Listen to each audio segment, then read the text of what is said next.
കാലഘട്ടത്തെ അതിശയം കൊള്ളിച്ച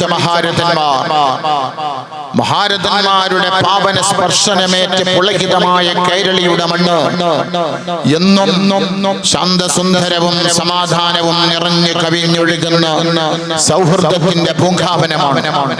എന്നാൽ ആത്മീയ ലോകത്തെ മഹാത്ഭുതങ്ങൾ കേരളക്കരയെ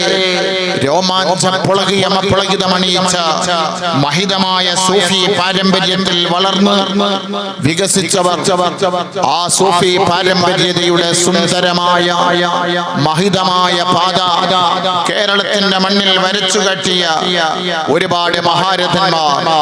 ആ മഹാരഥന്മാർ നമ്മുടെ മുൻഗാമികൾ, ആ നമ്മുടെ കൺമുമ്പിലൂടെ കടന്നുപോയവർ, ആ മഹാരഥന്മാരുടെ മഹിതമായ പാത പിന്തുടർന്നുകൊണ്ട് സുബ്ഹാനല്ലാഹ് അതിപ്രധാനിയായി മനുഷ്യ മനസ്സുകളിൽ ഖുത്ബുൽ ആലം സിയം വലിയുള്ളാഹി അവர்கள் ജീവിച്ചിരിക്കുന്നു, ഇന്നും ജീവിച്ചിരിക്കുന്നു.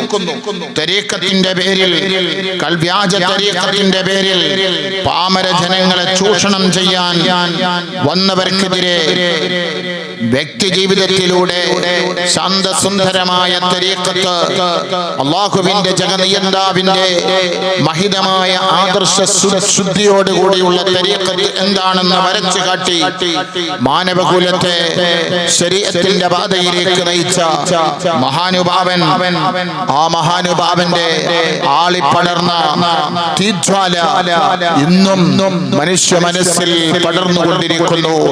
ആദർശ രംഗത്ത് അല്ലാഹു നമ്മയും ആ റൂട്ടിലൂടെ സഞ്ചരിക്കാൻ തൗഫീഖ് ചെയ്യുമാറാകട്ടെ.